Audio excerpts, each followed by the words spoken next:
Baik, kali ini kita akan membahas TOEFL structure, di mana saya akan memulainya dengan berbagi tips untuk kaidah dasar bahasa Inggris. Ini kita akan masuk untuk TOEFL structure meeting 1 dan 2 atau pertemuan ke 5-6 untuk seluruh pertemuan. Baik, yang pertama kita akan bahas konsep atau kaidah pertama, yaitu di mana dalam sebuah kalimat bahasa Inggris dan begitu pula pada bahasa-bahasa lainnya, maka kalimat itu harus memiliki subjek dan predikat atau verb. Misalnya kita punya subjek I, kemudian verbanya work, I work, atau she itu berarti dia singular ya. Kemudian kata kerja adalah works. Jadi kalau singular maka pakai s imbuhan untuk verba singularnya, itu penandanya. Nah, yang lain misalnya kalau I work kemudian ada in the class, itu berarti keterangan. Tapi kalau in the class saja maka bukan kalimat. Jadi kata in the class itu bukan kalimat. You in the class juga, you itu subjek, in the class itu adalah keterangan. Jadi you in the class itu bukan sebuah kalimat. Oke, karena tidak memiliki kata kerja. Nah, bagaimana? Jadi misalnya kita mau punya you in the class, karena itu bukan kalimat, maka kita perlu menambahkan nanti kata kerja. Ya. Oke, misalnya you in the class, maka kata kerja are. Mengapa are bisa jadi kata kerja? Jadi are itu digunakan sebagai kata kerja pada kalimat yang tidak menunjukkan aktivitas atau kalimat nominal. Kalau you badminton, you itu subjek, badminton adalah benda juga, kita tahu artinya adalah badminton, maka you badminton bukan sebuah kalimat, tapi harus tambah predikat atau verb, yaitu you play badminton. Jadi yang pertama, pastikan kalimatnya memiliki subjek dan predikat.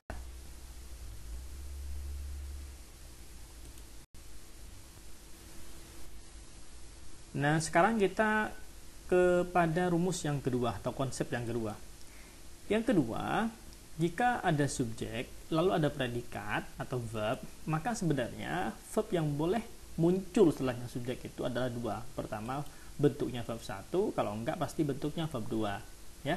Jadi kalau ada subjek, ada verb, ya kata kerja, maka verbnya hanya boleh bentuk pertama atau bentuk kedua.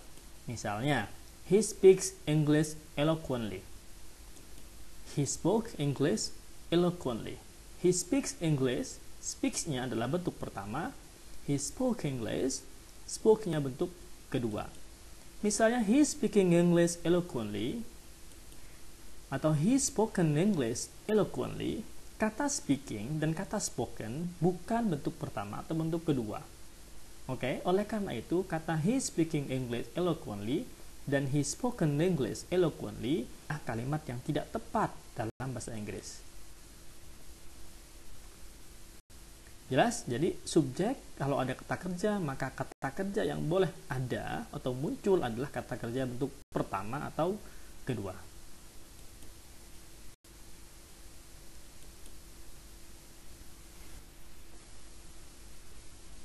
Sekarang kita pada kaidah yang ketiga.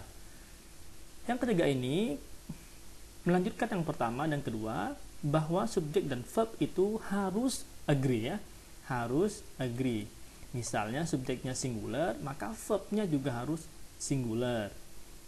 Misal kita punya kalimat subjeknya you and I, maka verbnya study. You and I study English. Kalau he singular, he studies English atau he studies TOEFL. Oke, itu saya kira sangat mudah.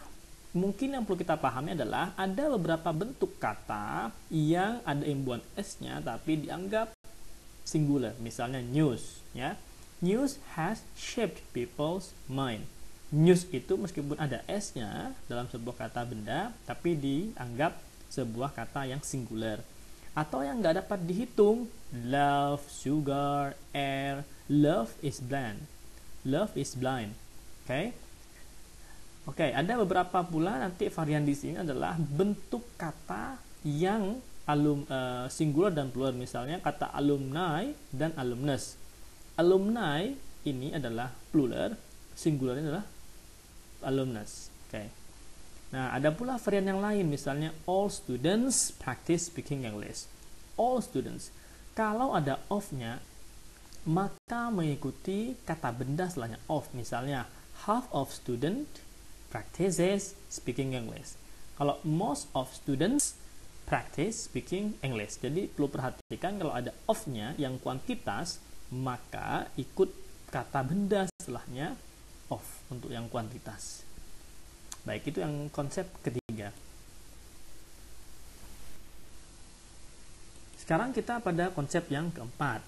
Nah, bila teman-teman menemukan sebuah kalimat itu memiliki have, has, atau had, lalu ada kata kerja, maka kata kerjanya harus berupa bentuk ketiga, ya, atau past participle.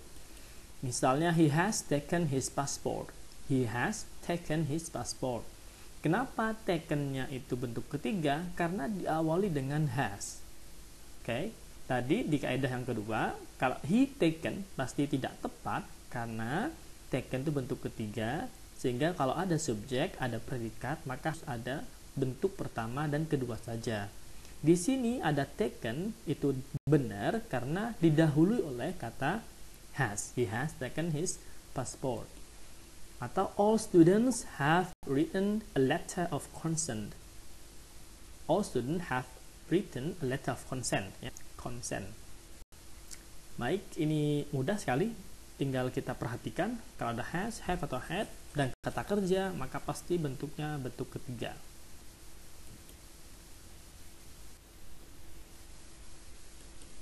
Nah, sekarang kita yang kelima. Kelima, kalau ketemu dengan be atau to be, maka kita mau ada kata kerja, maka kata kerja yang bisa mengikuti itu adalah nanti bentuk ing atau past participle. Nah, to be itu bisa is, am, are, was, were, dan been, ya. Is, am, are untuk present, was dan were untuk past, been untuk yang perfect. Nah, maka sekali lagi kalau ada kata kerja setelah to be itu, maka kata kerja yang boleh mengikuti adalah bentuk ing. Jika tidak, nanti bentuk verb 3 atau past participle. Bentuk ing nanti untuk yang maknanya aktif, sedangkan bentuk yang verb 3 atau past participle makna yang pasif. Misalnya he is ya, he subject, is adalah to be. Lalu ada kata kerja, misalnya writing. Nah, he is writing, kata writing ini adalah kata kerja karena ada to be-nya is. He is writing. Bisa juga he is written, ya kan? Karena to be bisa diikuti oleh verb ing atau verb 3. He is writing atau he is written. Apa? An email. Nah, nanti kita perlu bermain apakah ini maknanya aktif atau pasif. Kalau he is writing an email, maknanya aktif. Kalau he is written an email, maknanya pasif. Nah, itu saja nanti di TOEFL permainannya. Mereka akan mengecohkan dengan apakah bentuknya aktif atau pasif pada kalimat yang ada to be dan kata kerjanya. Di sini karena aktif ya, he is writing an email, tidak ditulis tapi menulis. Jadi yang betul adalah yang he is writing an email. Oke, sekarang kita masuk pada kaidah atau konsep yang keenam. Keenam ini kita akan membahas pada penggunaan kata kerja modal atau modal auxiliary. Nah, kalau ada kata kerja modal, ya, lalu ada kata kerja yang mengikuti, maka kata kerjanya harus berbentuk kata kerja yang asli tanpa imbuhan, tanpa perubahan bentuk. Nah, modal itu kalau teman-teman masih lupa, itu bisa can, may, will, should, would, must, ya, dan lain-lain, bisa might. Oke. Nah, misalnya kita punya he can to speak English, he can to speak English, ya. He can to speak English, ada kata modal can, lalu ada speak, maka kata to di sana tidak tepat, ya, karena harusnya modal itu langsung diikuti oleh kata kerja aslinya. He can speak English. Yang kedua, misalnya you must to come. Must itu adalah modal, maka to come-nya mesti tidak tepat. Jadi you must to speak English, you must to come adalah bentuk yang kurang tepat atau tidak tepat dalam bahasa Inggris. Seharusnya he can speak English and you must come. Apakah boleh he can speak English karena singular? Tidak, karena sekali lagi modalnya membuat kata kerja yang ada setelah modal menjadi bentuk aslinya tanpa imbuhan apapun, tanpa berubah. Jadi, he can speak English, you must come, she can listen my voice, dan lain sebagainya. Nah, jadi kalau ada misalnya pertanyaan mengapa setelahnya will itu I will go to school, tidak I will to go to school, karena sekali lagi will-nya menjadi modal.